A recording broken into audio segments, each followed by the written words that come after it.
today we're sort of bringing it all together for Thomas Aquinas and natural law theory of ethics, right? We've contrasted it a couple times to divine command theory, and we're going to talk about that a couple times again today, by contrast. And we're going to look at how does this actually work? How do you think about ethics in terms of natural law? So we had part of that before. We just did this a minute ago. We talked about what is happiness. You remember Thomas went through all these different candidates. Could it be wealth? Well, no, because of this reason. Could it be pleasure? Pleasure's good. We enjoy pleasure, we pursue pleasure, but that's not happiness per se. Could it be some quality of the soul, like Aristotle seemed to think, or Plato, having virtues? That's good too, but that's not the whole kit and caboodle, as they say.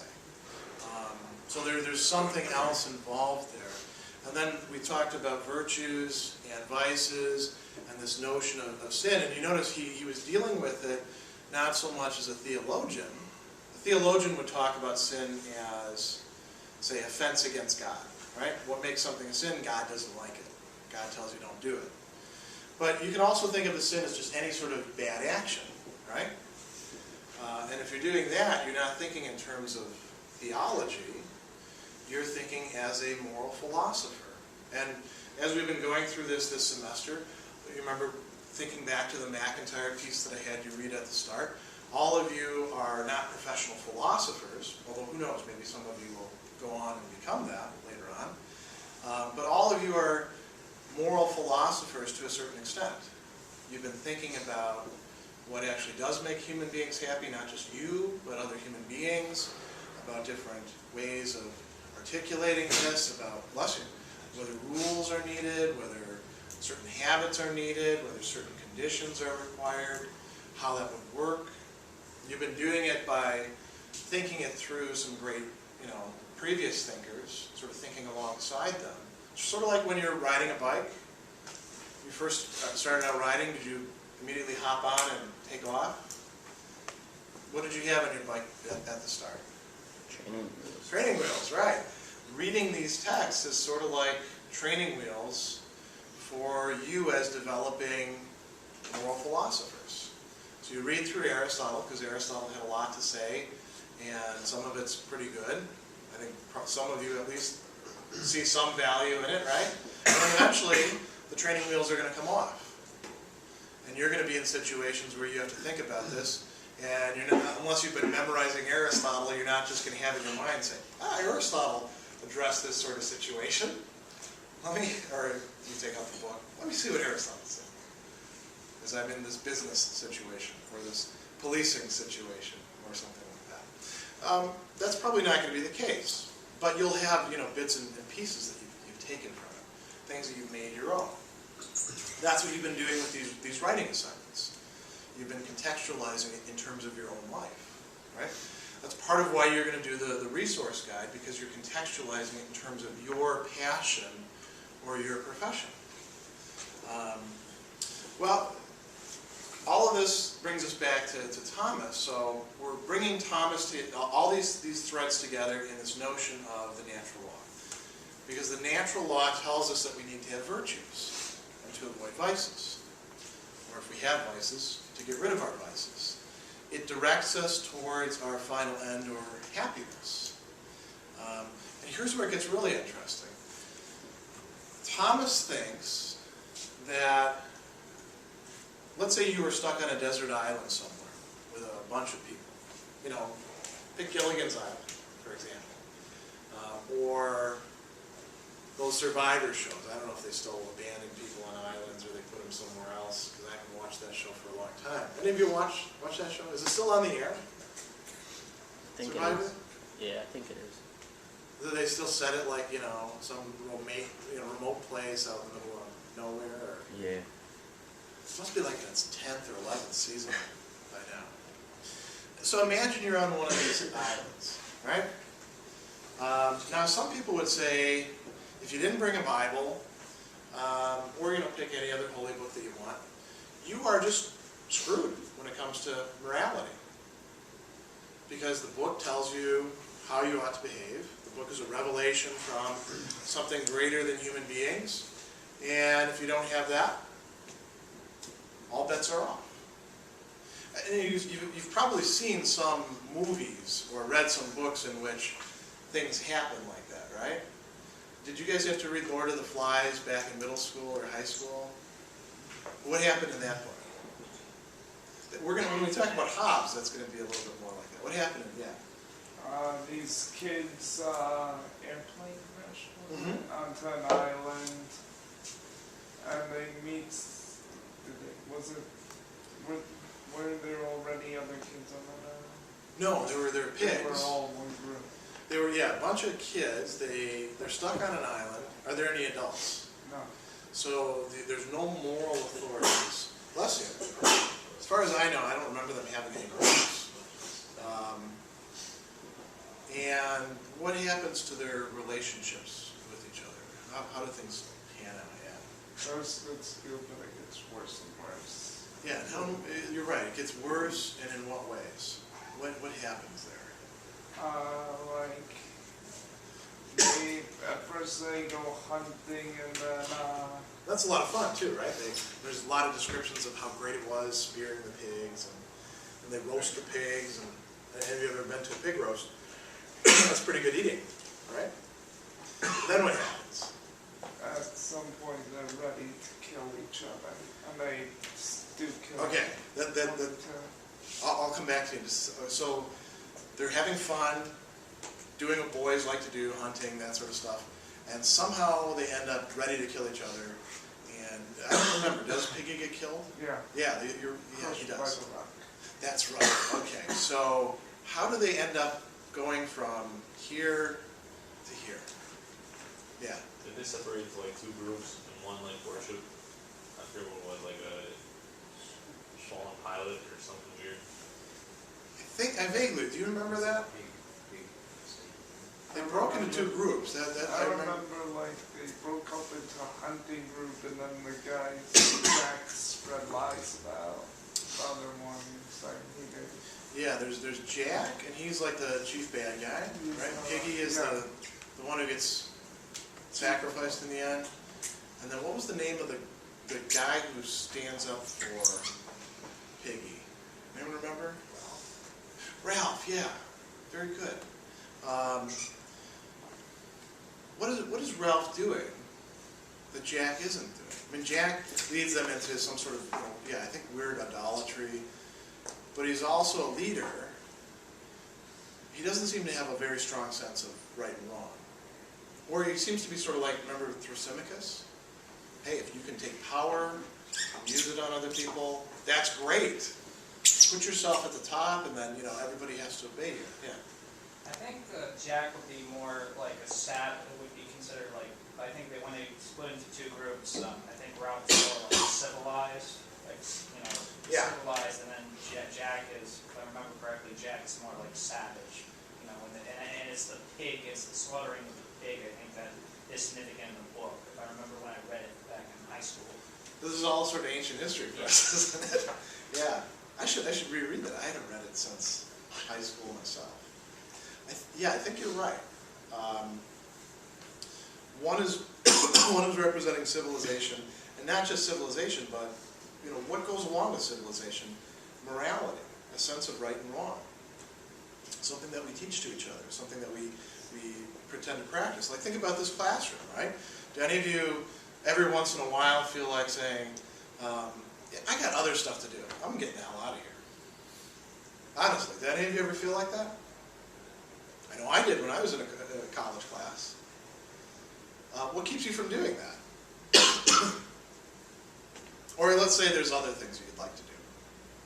Maybe you'd like to be at breakfast right now. Maybe instead of talking about Thomas today, you'd like to talk about something else that's on your mind. Why are we, doing things this way? We kind of have a ritual, don't we? And why do you not all talk at the same time?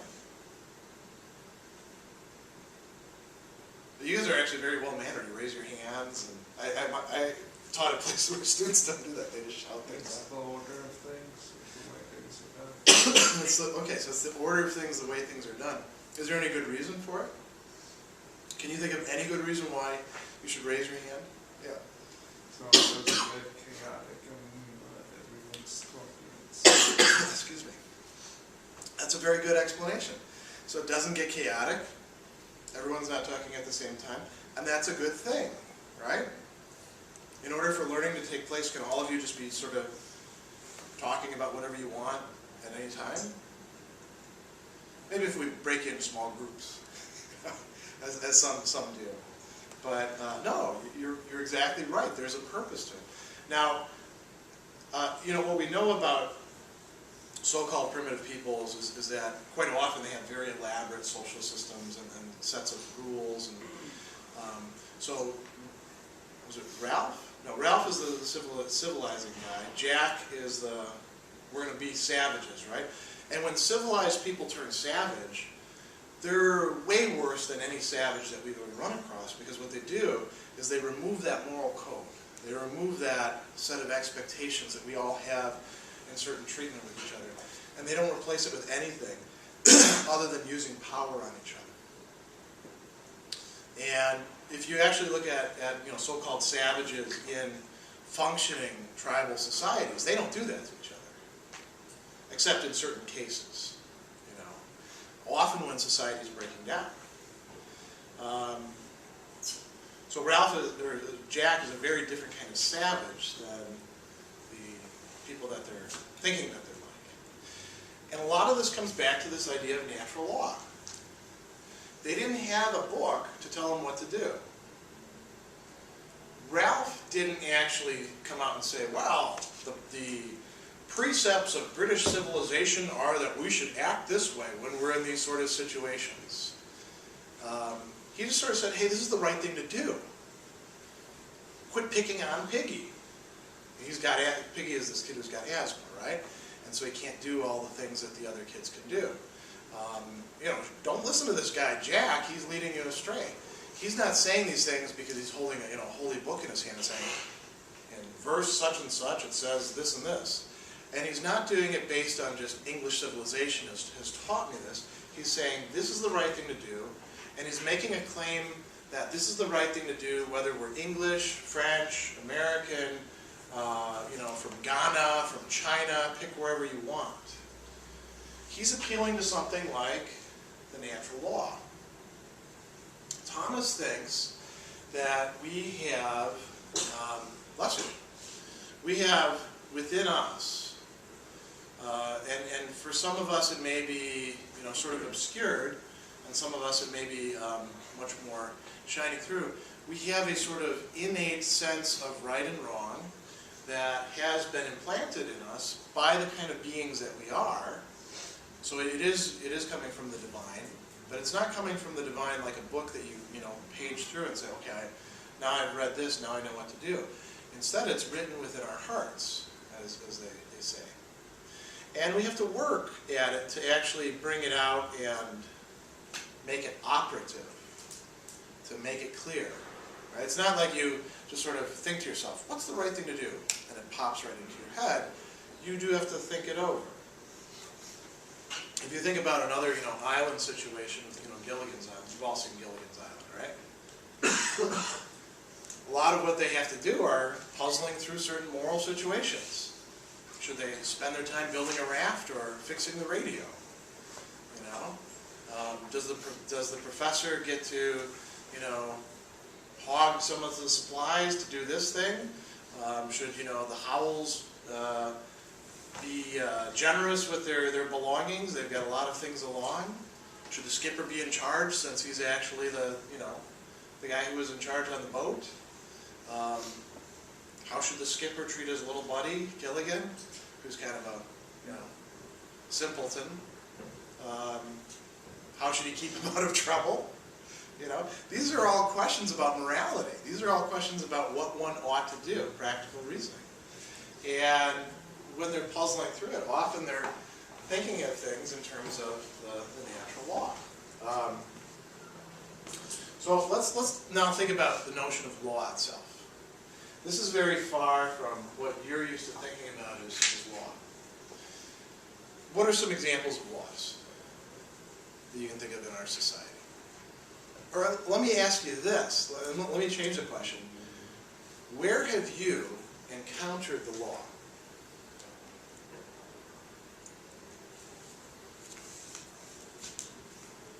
How many of you have run up against the law at one point or another? None of you? None of you ever had a speeding ticket? Nobody here has had a speeding ticket? A few people are copying to it. You ran into the law, right? Why did they give you the ticket? Because you looked at the cop the wrong way?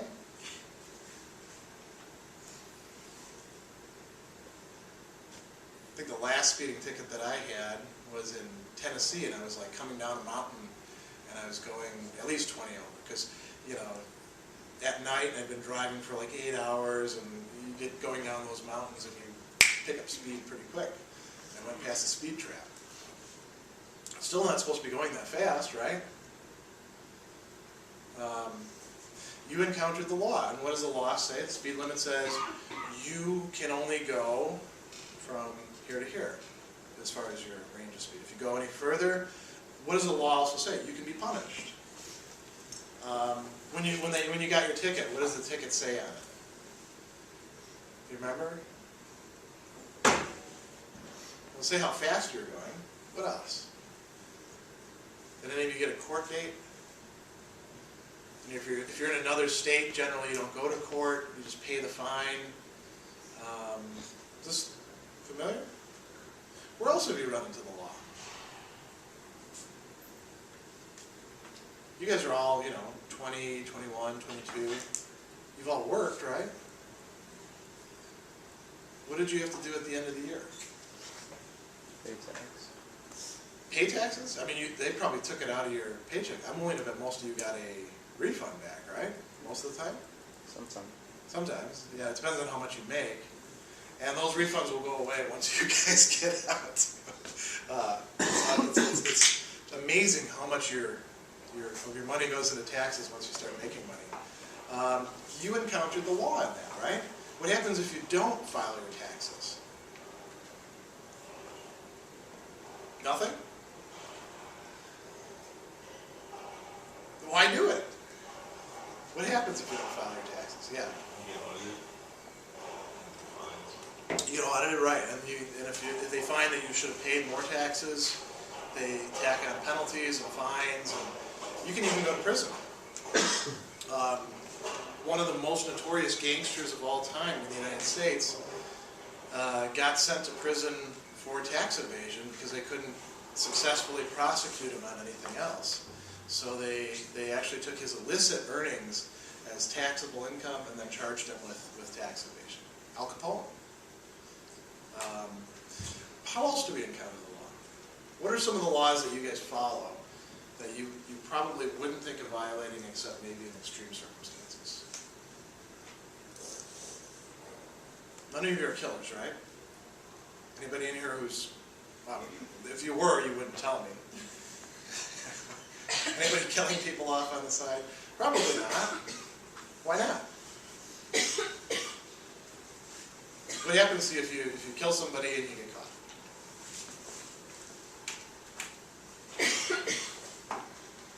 What are the ramifications? Yeah. Jail. Not just jail. Well, jail first, then they'll try you, and then if you're found guilty, where do you go? Worse than jail? Prison. Yeah. Jail is for short-timers, misdemeanors. Prison is where you stay. Interestingly, prison is not always the worst place to be. Bernie Madoff, you guys are all familiar with, the Ponzi scheme king. He wrote a book recently where he says that he's happier now in prison than he's been in He's happier now than he's been in the last 20 years. Which, we could think about. I'm going to sort of pass over that. So you guys encounter the law. We tend to think of laws in terms of particular parts of the code, right? You have to do this, you have to do this, you can't do this, you have the right to do this, but only in this way. We often don't think about what is law and what's its purpose? Why do we have all these laws? Why do we have speed limits? That's one I think you can all relate to. At one time we didn't have speed limits. What would happen if we didn't have speed limits? Like right out here on 9. Let's say, what's the speed limit's like 40 in parts of it and 30, I think, in other parts? Let's say we get rid of that. What would happen? Yeah. A lot more accidents. And why would that happen? Yeah, people would be driving like maniacs. In the morning, some of you who commute and come up 9 from the south, you know that when you get past the exit for the bridge, how fast are our cars going? It's 40 miles an hour there. But if you want to keep up with traffic, how fast are you going? Not 70 or 80, it's not Chicago, but 60. So people are routinely going 20 over there. That's with speed limits actually in place. So if we didn't have any there, there'd be some people driving down that road 100 miles an hour. And then, there'd be danger, there'd be accidents, there'd be danger to life. So what's the purpose of the law in that case? What's the law doing for us? It allows to contain people's actions for the safety and good of everyone in the society. So notice now, for the safety and good of people in society, we're talking about a good. Safety is a good. It's a good that makes other goods possible. For any law that's in place, if it's a decent law, you can say, what is its purpose? What is the good that it's aiming at? And something else that Ms. Wren brought up is very important. Society. Is the law just for the good of me? It's for you, too. Is it just good for us? It's good for everybody out there. That's what we call a common good. You're supposed to be legislating for the common good. And now this isn't in the readings that I assigned to you, but actually this got used by Martin Luther King, this very notion of natural law and the nature of what a good law is, got used by Martin Luther King in his letter from a Birmingham jail. The law that he was in jail for breaking was it was a law regulating public assembly and having parades and marches and stuff like that without a permit.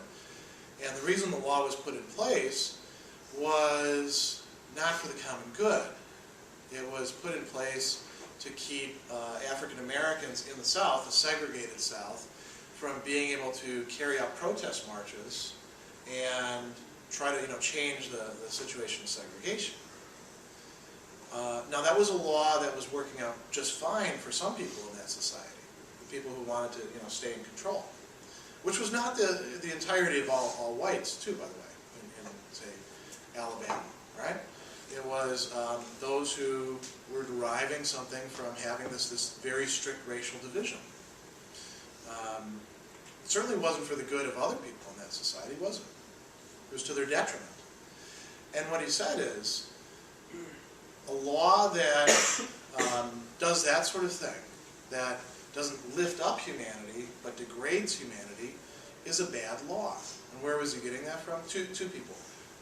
Thomas Aquinas, and somebody else that Aquinas used as well, St. Augustine.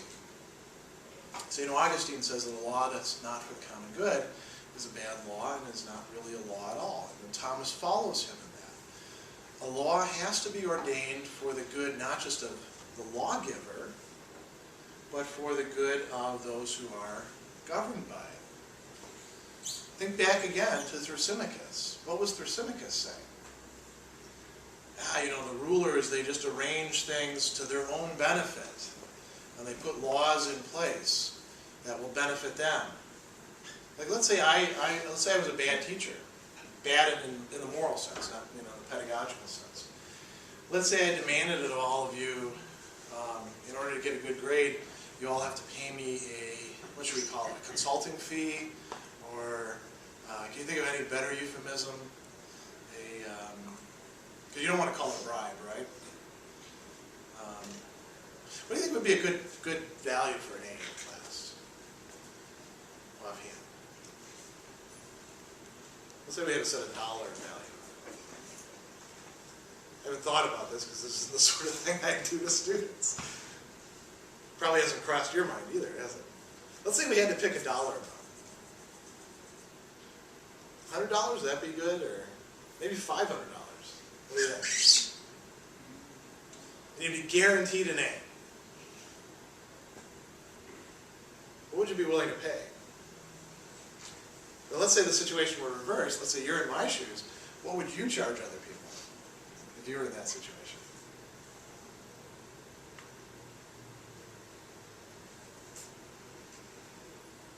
I have no idea what dollar limit to put on it myself.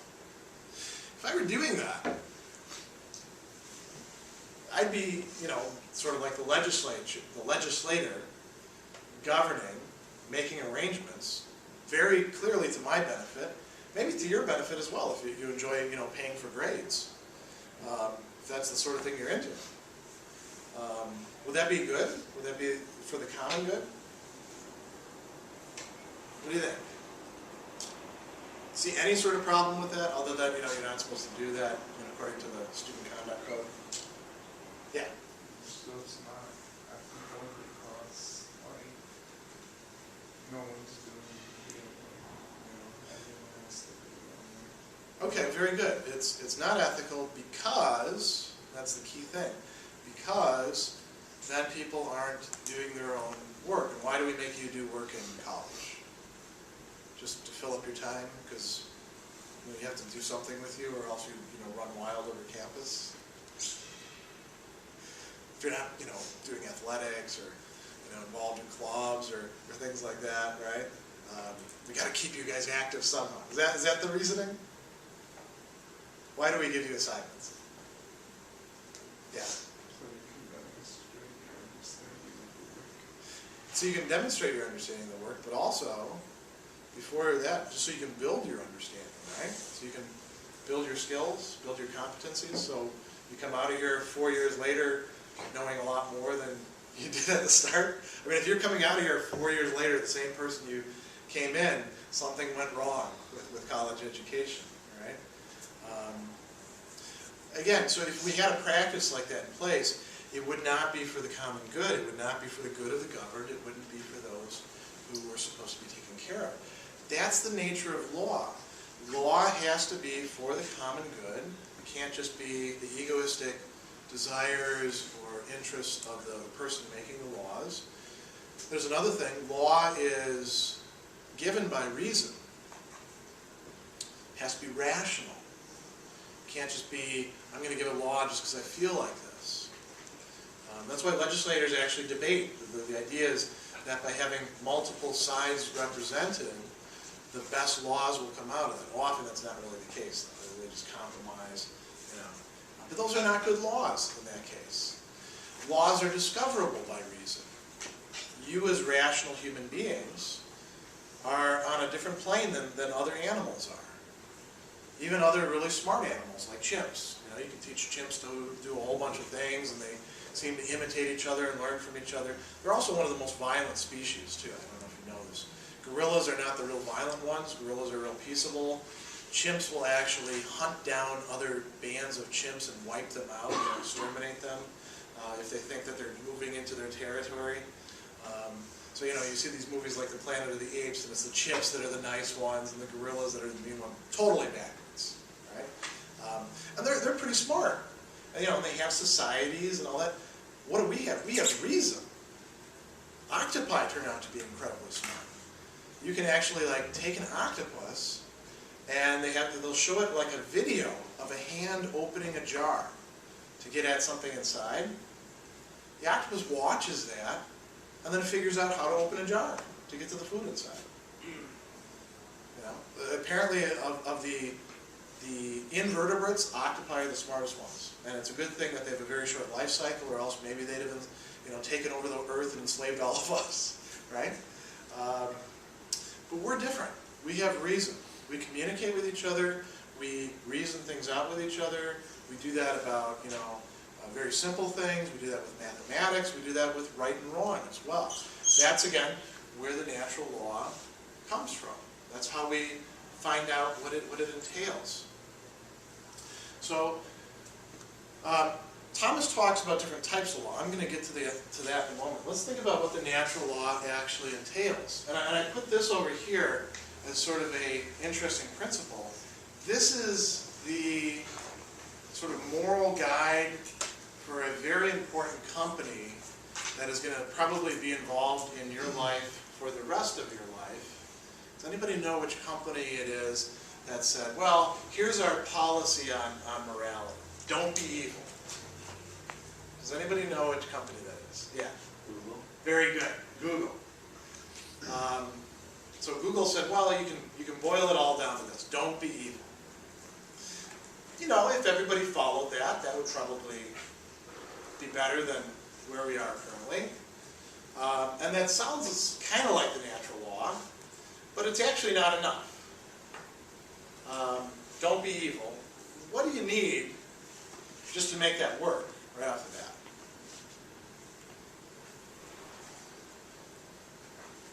Yeah. An explanation of what evil is. Yeah, and do we all agree about this is evil or that's evil? Some people consider abortion to be one of the greatest evils of our times, just because of the sheer number of abortions carried out and the status of the infants on like capital punishment where somebody's killed somebody. In most cases, there are some cases where people get executed, and it turns out later on they didn't do it. But those are fairly rare. Some people consider that to be a horrific evil. Other people actually say it's a positive good.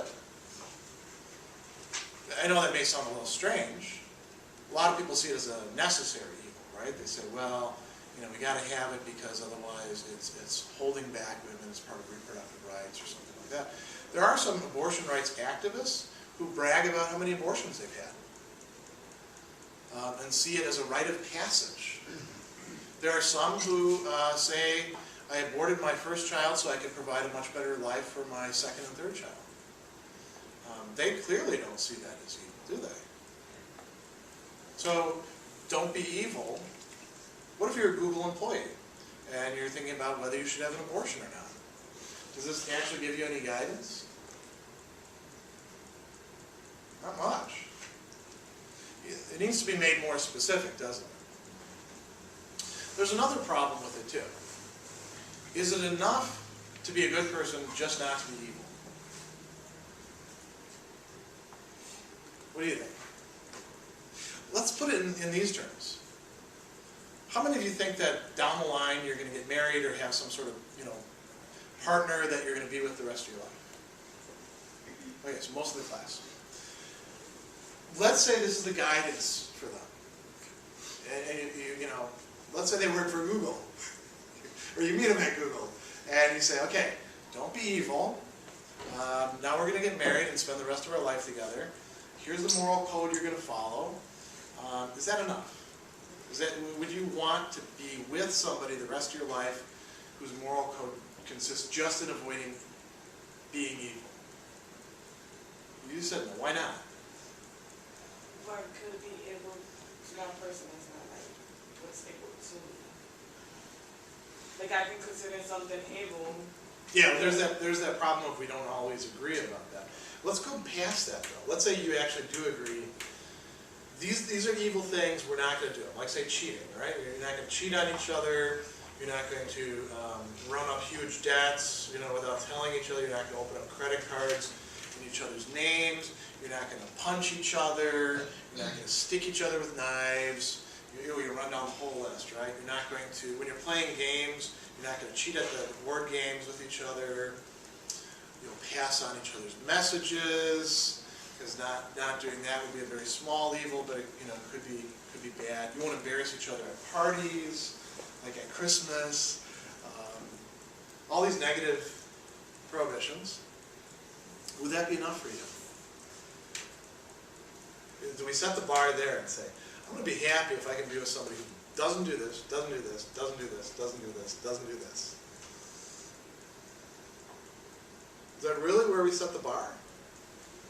Is that where you guys have set the bar? I hope not. I mean, you guys are young still, so you should, life should not have beaten you down so much that you're going to settle for someone who just doesn't push your buttons. What else do you want out of somebody? What are you looking for in your potential partner or spouse? Okay, they got to be good looking, right? There's that. We're talking about moral things. What else are you looking for? Yeah. Oh, do you have your hand up? I'll go. I didn't Go have my ahead. hand up, but someone who's actually a good person. Yeah. And don't be evil just gets you to don't be an evil person. It doesn't get you to actually be a good person. What are some of the examples of traits of a good person that you're looking for? Yeah. Respectful. Okay. That's going beyond not being evil, right? What else? You want somebody who's kind? That's going way beyond not being evil. Because you can treat people and not offend them or anything like that. That's not the same thing as being kind. Actually making gestures because you show the other person that you do in fact value them and care about them. I hope all of you want somebody who values you and cares about you. I hope all of you get somebody like that. As a matter of fact, if you wind up with somebody who doesn't do that, maybe you should think about getting rid of them. Not killing them, but breaking up with them, right? So don't be evil by itself isn't going to cut it. What Thomas talks about the natural law as incorporating part of that, he says the most general precepts of the natural law that are not directly applicable, but do give us some guidance. Good is to be done, evil is to be avoided. Notice this goes beyond just avoiding evil. It's not just don't offend people, although that's going to be an important thing. It's do good to other people.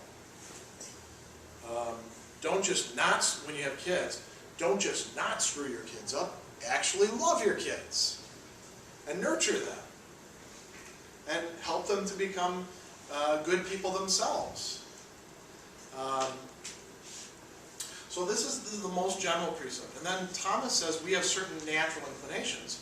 And if we want to see the way that we should act for the common good, then what we ought to do is think about sort of broad metaphysical things about being itself, about what it is to be an animal, and then what it is to be rational.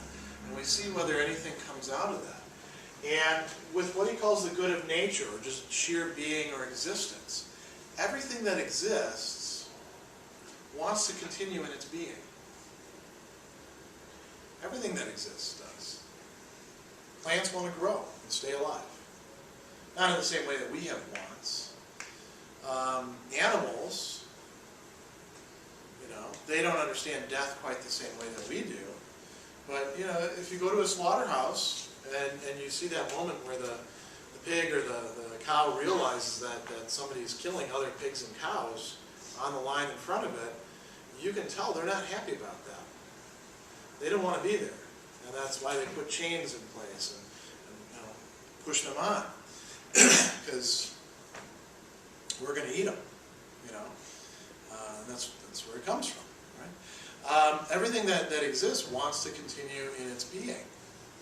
Even when people want to commit suicide, they're committing suicide in general not because they don't like life at all, but they don't like the life that they have. They consider that life to be damaged in some way, or not worth living, or not worthy of human dignity, or something like that. They're not just getting, they're not saying life by itself is a bad thing, or existence is a bad thing. Now, if that's the case, what can we draw as sort of a conclusion from that? Well, that means that life is valuable. Maybe not just human life, but even animal and plant life as well. Although not to the same extent as humans for somebody like Thomas, right? So providing and protecting for life.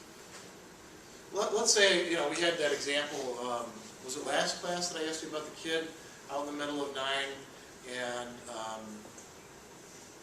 cars coming, traffic, the lights changed. You see that kid, a 4-year-old out in the middle of the crosswalk. Do you run out there and grab the kid?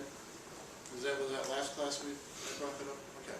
So if you have that natural inclination, Thomas would say you're actually following the natural law, which is to protect life.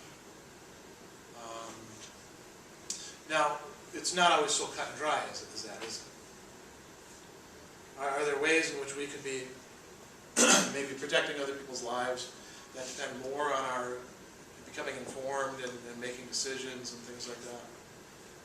Probably. And do you think that would be a good thing to do? Anybody think it would be a bad thing to become better informed about how the way we live our lives impinges on other people's lives and may threaten them? Things like that. That would be a good thing, wouldn't it? Again, the natural law at work. And we also should try to provide the means for life. Not, for ourselves. Each one of you is valuable, and you ought to consider yourself as valuable as any other human being, and you ought to preserve your own life. And you also ought to preserve the means for your own life. What do you need in order to live? You have certain basic requirements: shelter, food, drink. What else do you need to live? Clean air. Clothes, certainly in this environment. We're not in the tropics. There's in our society, which is kind of complicated, there's a lot of things. You need money, don't you? Money or some sort of means of support. Because when you go to the store and you say, I need this can of beans, and you start walking out with it, they're not going to let you get away with that unless you give them something in return. But Thomas actually is kind of well known for looking at cases like, what if you have a parent who's starving himself and whose kids are starving, and he's got no way of getting money? Is it okay for him to take bread without asking to feed his family? The natural law might in some cases require that. Thomas actually says that's not stealing. The proper description of that is taking something necessary to assure life, following the natural law. Should we set up things in such a way that some people... in our society, there is a lot of hunger, but there's also a lot of means to alleviate hunger. Right? Very large support networks, interlocking. Is that the case everywhere? Can you think of places where that's not the case? Where these social networks don't exist? Any place where famine is hitting offhand? Thomas would say we ought to think about those sort of things. If we have the means to provide other people with the means for life, we shouldn't withhold them. We should actually provide them to other people. Not necessarily everything that we have. You don't have to become destitute yourself, but we ought to. He thinks this is what the natural law requires, that if we're relatively rich, which we are, we ought to be looking to other people and trying to arrange society in such a way that people are taken care of. That's just one aspect. That's all being, right? Animals, we have a lot in common with the animals. What do we have in common with the animals? The other animals, because we're animals ourselves. I have reproduction up here, because that's the example that Thomas brings up. What else do we have in common with them? We already covered eating and drinking and stuff like that, right? What else do animals do that plants don't?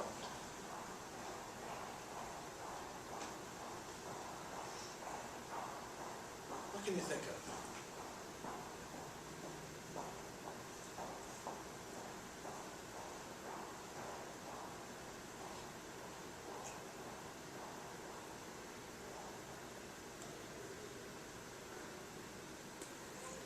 Imagine that you were a plant. You'd be stuck where your roots are, wouldn't you? Animals are capable of what we call locomotion. They can move from place to place. Thomas doesn't actually talk about this, But maybe, there's been a lot of talk in recent years about the right to travel, the right to relocate, the right to move from place to place. Maybe that would actually fit under the natural law, that human beings should not impede each other's movement unless there's good reasons. Like let's say there's a quarantine, there's a disease that breaks out. That could be a good reason to constrain movement, or put somebody in prison. You're obviously constraining their movement, but you're doing it because they did something horrific, and you want to try to fix them, or at least keep them out of circulation for a while. He talks about reproduction. What's involved in reproduction? Well, we have a natural inclination to hook up, as people say, to have sex. That's pretty much hardwired, right? If you don't have that, there's something wrong with the brain chemistry. Something's going wrong organically. Or maybe you have too much stress. There's a lot of discussions about stress and reduced libido lately. Now we kind of modify it a bit too, don't we? What sort of ads do you see on TV where people are trying to boost libido? What sort of products do we have out there that you can think of? Some of these commercials are quite funny. Yeah. KY. Oh yeah. I was thinking of like pills and stuff like that, like Viagra and Cialis, but yeah. KY. They started selling, or they have condom ads on TV. Try these condoms because they're gonna, improve your life together, your intimacy. Now, these are kind of funny examples. Sex is always funny, right?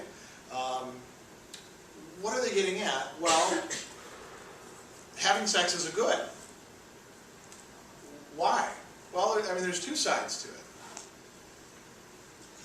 The sort of, traditional way of looking at it is what happens when you have sex, other than having a lot of fun. You make anything every once in a while? Yeah. Babies, yeah. And if we don't have babies, the human race doesn't reproduce, and then pretty soon there's no human beings. And actually, if we don't produce enough human beings, given how complex our society is, that can lead to a societal breakdown. If you have too many old people and not enough young people, you're in a lot of trouble.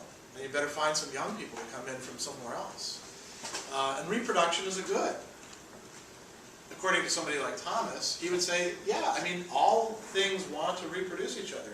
So when those praying mantises, I don't know exactly the mechanics of sex for praying mantises, but I know that some sperm has to reach some eggs somewhere, and then the eggs get laid somewhere, and then they hatch into a bunch of little baby praying mantises. Because I've actually seen that. I saw a hatching. And you see all these tiny little praying mantises just like running all over the yard. Most of them are going to get eaten. Insects reproduce a lot because they know most of them won't survive. We make like 1 or 2 babies at a time because we tend to do something else with that, which is to raise the young, right? Mammals are a little bit different than most other animals. Mammals, what makes us mammals?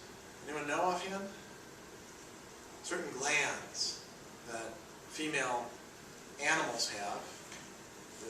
The mammals. What's that? Mammary glands. And what do those do? Well, they're actually sweat glands. They produce a very specialized type of fluid, which we call what? Give you a hint. We drink the cow's version of it. Sometimes the goat's version of it. Some people, milk yak. Well, I just gave it to you, milk. Milk yaks or, sheep or whatever. Well, that's very important. That's actually part of raising young. We don't just like, turtles or alligators do, lay a bunch of eggs and then get out of town and sometimes eat the babies afterwards. We raise them. We raise them, for like 18 years. Actually, some of you probably, still feel kind of dependent on your parents, right? Your parents are probably blaming you in their tax forms and things like that, because we've extended adolescence. Well, that's actually part of what Thomas thinks is the way things ought to be. If you're what we call a deadbeat dad, right? Somebody who, say, gets women pregnant and then says, see you later, that's not good.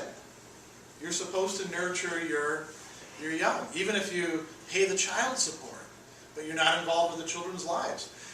You know from all this empirical studies that the role of the father and their relationship with the children and their interaction with the children is extremely important in how the children develop and what their outcomes in life are. There's a huge issue in our society. There's so many absent fathers. Well, Thomas would say the natural law tells you if you're a father, you get somebody pregnant, there's a baby involved who's going to grow up into an adult human being eventually. You ought to be involved in that person's life, and if having anger problems or a drug problem or something like that, a gambling problem keeps you from being able to do that, you should get rid of that problem so that you can do what the natural law is saying you need to do. There's one other thing too when it comes to sexuality. What else? So we have pleasure in sex, right? That's one reason we do it. One reason we desire it. Babies come from sex. What else can come from sex? Good things. So not diseases or depression, things like that. What are some good things that can come from sex? What else are people looking for when they have sex? Not just pleasure. Usually not just babies. What else are they looking for? Why do people hook up with each other? Yeah. Like, creates a deeper connection between people and Very good. Creates a deeper connection. The word that we often use to describe this is intimacy, right? Which is two people becoming somehow fused together, getting to know each other. This is why it's hard to have intimacy with a person who's not a good person. Although intimacy can sometimes steer them towards becoming a good person. Thomas would say there's two main purposes to sex. One is having kids, generating kids. Another would be to foster intimacy between the people involved. This may require certain things. Can you have intimacy if you're having sex indiscriminately with anybody that you come across? What do you think? Can you be just as intimate with each one of them? Have a deep, abiding connection of souls? Probably not, right? I don't see how that's going to happen. Could you do it in an abusive relationship? Let's say you've got the kind of relationship with one person, we talked about this with friendships, right? Sometimes friends, the relationships are just about using each other. Let's say you have one partner who, is genuinely looking out for the other partner, but the other partner is just a user. Can you develop intimacy then? You can certainly have children. Do you think you can develop intimacy? What do you think? Maybe if that's the case, then what would the natural law tell you? Get out of that kind of relationship. Find somebody better for yourself. If you see somebody else in that sort of relationship, maybe the natural law would tell you, you should tell them, this is not good for you. This is not what human beings are made for. There's something better out there, a new possibility that you haven't seen. Let's leave that aside now. We'll look at the last part of the natural law, or the last sort of main precept of the natural law. Rational beings. So how are we different from the other animals? Well, we have cell phones. Chimps don't. Right? We wear clothes. Chimps don't, unless we dress them up. Are these the things that really set us apart as rational beings? What do you think? We play soccer. Chimps don't. Play football. We watch football. We care about football. I'm talking about me. Chimps don't. But that's not what makes us really rational. Although actually, sports could actually figure into this, and clothing could in a certain way. What is the good for rational beings? Beyond all these other great things, like staying alive and reproducing and developing intimacy and making, children and all that? Well, it's learning truth. The good for a rational being is learning the truth of things. Like, for instance, learning who you actually are. You guys are in the process as college students of figuring out, here's the good news. You don't have to get it completely right while you're in college. Here's the bad news. You're going to be doing it the rest of your life because you're not going to get to the final answer until the end of your life. But you're figuring out who you are, the truth of who you are. You're figuring out what's good for you. That's a matter of not just goodness, but truth. You're learning all sorts of disciplines, the things that you're learning, whether it's medicine or criminal justice.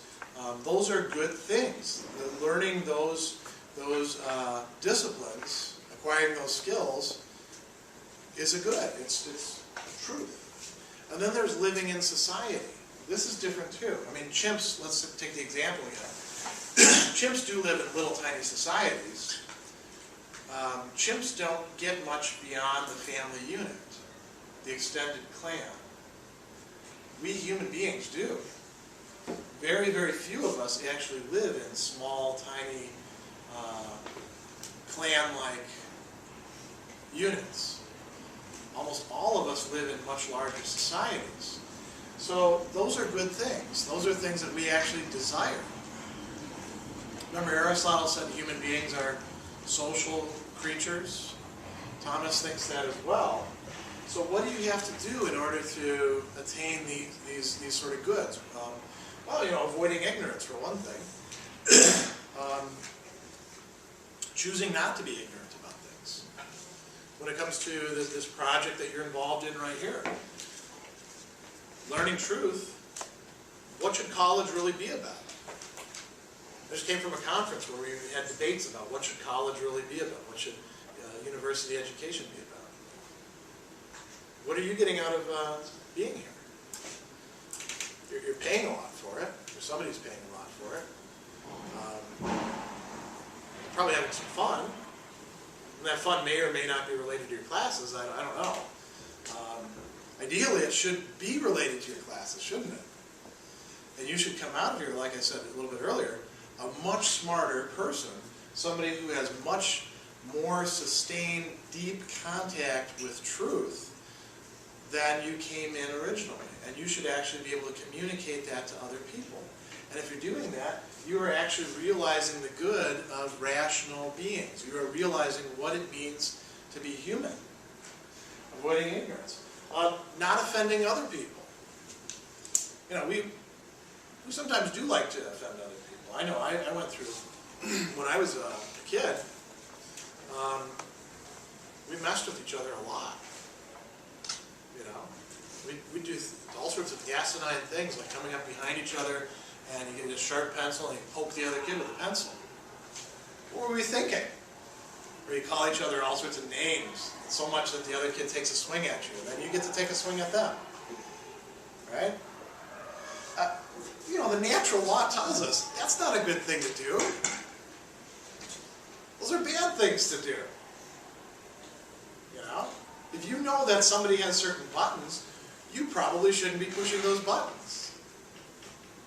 If you know somebody has an anger problem, should you keep poking at it? I remember one kid, this is kind of a shameful thing. We picked on this kid so mercilessly. This was in like 8th grade gym class. He lost his cool. And he picked up a baseball bat and just started swinging. And if he would have hit somebody, he probably would have killed him. That was a terrible thing to do to that kid. We put him in a situation where he snapped. The natural law would have told us, if we were consulting and if we were thinking this sort of thing through, instead of going with sort of a crowd mentality, knock it off. This is bad. You are screwing up human nature by doing this. You're not realizing what it is to be a human being. You're actually doing the wrong thing in these sort of cases. That's what it would have told us. And it can tell people that sort of thing in many circumstances. If we think, we'll actually end on this. If you think about sports, right? And some of you are doing sports ethics as your project for this class, and that's really great. Because there's a lot of good things about sports and there's a lot of bad things about sports. Well, let's think about sports at a really high level, right, where the athletes are getting paid a lot of money. What are some of the good things about sports?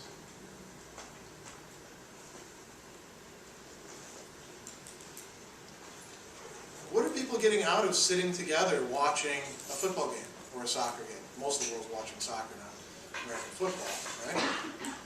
What are people getting out of that? I can tell you what I get out of it.